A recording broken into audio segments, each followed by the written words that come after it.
Hello everyone, welcome back to the session. एक PhD update लेकर आई हूँ आप लोगों के लिए। वो है IIIT Vadodara PhD admission out हो चुका है आप सभी लोगों के लिए। और इसका पूरा डिटेल इंफॉर्मेशन जो है आज की वीडियो में मैं आप लोगों के साथ शेयर करने वाली हूँ, तो इसीलिए एंड तक जरूर देखना इस वीडियो को। सबसे पहले एप्लीकेशन डेट का यानी कि लास्ट डेट जो है आपका 25 नवंबर 2025 होने वाला है।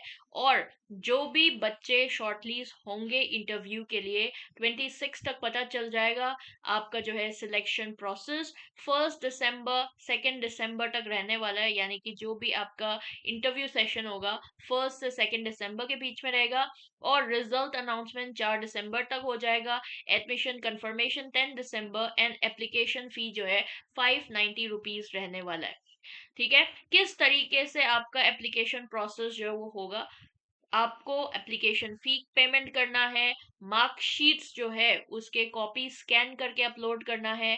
आपके सर्टिफिकेट्स, मान लो आप यूआर कैंडिडेट नहीं हो तो आपके पास एससी एसटी और ओबीसी वाला सर्टिफिकेट या फिर ईडब्ल्यूएस कैटेगरी, आपका विजुअल विजुअली हैंडीकैप वाला कैटेगरी हो। ठीक है, तो ये सारे कैटेगरी सर्टिफिकेट ये मांगते हैं अपलोड करने के लिए। इसको भी स्कैन कर कर अपलोड करना है। आपके सीवी यानी कि resume, photographs, payment proof, NOC अगर आप एम्प्लॉयड हो। ठीक है, तो ये सारे सर्टिफिकेट्स, ये सारे चीजें जो है जो मेंशन किया गया है इसको भी आपको अपलोड करना पड़ेगा। और अपना जब एप्लीकेशन फॉर्म भरे तो पूरा कंप्लीट डिटेल्स जो है आपको भरना है। ठीक है, कोई मिस्टेक्स ना हो इसका ध्यान रखना। और आप अपना कंफर्मेशन ईमेल जब आते हैं उसको प्रिंट निकालना है। अपनी हर एक पेजेस जो भी है उसमें अपना सेल्फ अटेस्टेड करके यानी कि खुद साइन कर कर आपको ये डॉक्यूमेंट्स भेजना है। यहाँ पर आपका जो है डिटेल्स दिया हुआ है, इस डिटेल पर आपको जो है भेजना है। ठीक है, वैकेंसीज जो है कौन कौन सा सब्जेक्ट्स में निकले। Electronics and communication engineering, computer science और आपका कंप्यूटर साइंस इंजीनियरिंग में भी, humanities and social sciences, physics, mathematics and computing, इन सारे एरियाज में आपके जो है वैकेंसीज निकले हैं। अब हम देखेंगे कौन कौन से सब्जेक्ट्स में निकले हैं।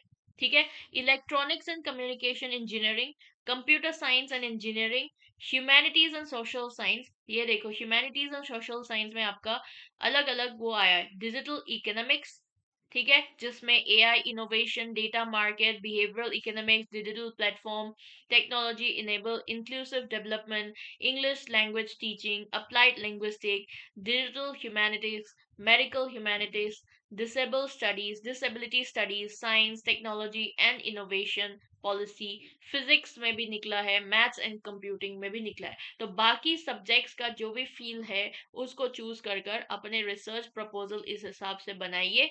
और एलिजिबिलिटी क्राइटेरिया क्या है, मिनिमम क्वालिफिकेशन आपका जो है, कैंडिडेट जो भी पोस्ट ग्रेजुएशन किया है यानी कि मास्टर्स आपका किया है, एम टेक एम ई, उनका जो है 60% स्कोर या फिर 6.0 आपका जो है सीपीआई स्कोर होना चाहिए।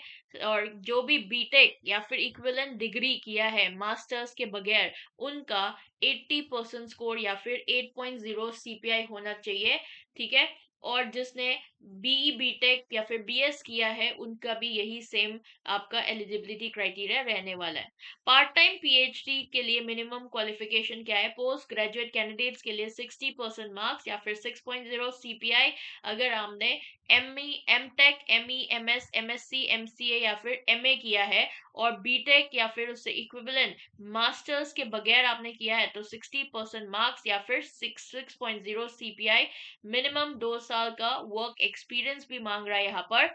इंटरडिसिप्लिनरी हो तो 60% मार्क्स या फिर 6.0 सीपीआई। और आपका जो है रिलेवेंट नॉलेज होना चाहिए, CSC, IT, ECE, physics, maths, humanities and social sciences, इनसे रिलेटेड नॉलेज होना जरूरी है। एम्प्लॉयमेंट रिक्वायरमेंट में देख लो, आपका रेगुलर कॉन्ट्रैक्ट या फिर एम्प्लॉय जो है स्टेट या फिर सेंट्रल गवर्नमेंट के साथ होना चाहिए, एजुकेशनल रिसर्च इंस्टीट्यूट के साथ या फिर इंडस्ट्री, और जिसका जो है 2 करोड़ टर्न ओवर या फिर 1 ईयर एक्सपीरियंस रेलेवेंट फील्ड में होना ये ज़रूरी है एम्प्लॉय रिक्वायरमेंट के लिए। पीएचडी फाइनेंशियल असिस्टेंस देख लो, फुल टाइम पीएचडी लोगों को 37,000 पर मंथ 2 साल फर्स्ट 2 इयर्स जो है वो मिलेगा। उसके बाद जो है 42,000 पर मंथ नेक्स्ट 3 इयर्स को मिलने वाला है। आपका टीएशिप रिसर्च एंड को एकेडमिक वर्क इन सारे चीज़ों को भी मिलेगा फुल टाइम पीएचडी वालों को, और आपका जो अमाउंट है वो अलग होती है हर एक इंस्टीट्यूशन के नॉर्म्स के अनुसार। पार्ट टाइम पीएचडी वाले को कोई भी फाइनेंशियल असिस्टेंस नहीं मिलेगा। बट उसके बाद देखते हैं पीएचडी एडमिशन प्रोसेस किस तरीके से होने वाला है। जब आपका नाम जो है वो सिलेक्शन के लिए शॉर्टलिस्ट किया जाएगा, तो उसके बाद सेकेंड राउंड के लिए आपके इंस्टीट्यूशन कंडक्ट करेंगे एक candidate reimburse AC third 1 second. इसमें क्या है, आपका इंटरव्यू के लिए जब बुलाया गया ना, तब आपको रीइंबर्स करा जाएगा। आपको सेकेंड राउंड के लिए जब कॉल आएंगे, तो अगर ट्रेन फी जो है फेयर जो है, यानी कि अगर आप ट्रैवल कर कर आ रहे हो, आसपास नहीं रह रहे हो, तो आपका ट्रैवलिंग का जो कॉस्ट है ना ट्रेन का, वो आप ये जो इंस्टीट्यूशन है वो आपको रीइंबर्स कर देंगे। ठीक है, तो ये भी मेंशन किया हुआ है। और आप लोगों के वैकेंसीज जो मैंने बोला, एक तो ट्रिपल आईटी, ठीक है, बहुत इंपॉर्टेंट एक यूनिवर्सिटी है। और यहाँ पर आपके जो है रिसर्च बहुत बढ़िया तरीके से होता है। स्पेशली आपके साइंस से रिलेटेड सब्जेक्ट्स का तो होता ही है, अब आपके ह्यूमैनिटीज एंड सोशल साइंसेस भी इंक्लूडेड है। तो इसीलिए you can also apply for this subjects also. तो देख कर अप्लाई करना, अभी टाइम है सोच समझ कर रिसर्च प्रपोजल बनाना। और वैसे भी अभी बहुत सारे पीएचडी नोटिफिकेशन आउट हो रहा है, तो उसके हिसाब से आप लोगों को अपनी टॉपिक्स चूज कर कर अपना आराम से बैठकर रिसर्च प्रपोजल बनाकर तो रखना चाहिए, ताकि आप हर एक यूनिवर्सिटी में इंटरव्यू तो देने जा सके। तो ये था आज का सेशन, मिलते इसी तरीके से और भी अपडेटेड नोटिफिकेशन इंफॉर्मेशन के साथ। एंड इस चैनल को ज़रूर सब्सक्राइब करें। Thank you so much for watching, मिलेंगे अगले सेशन में।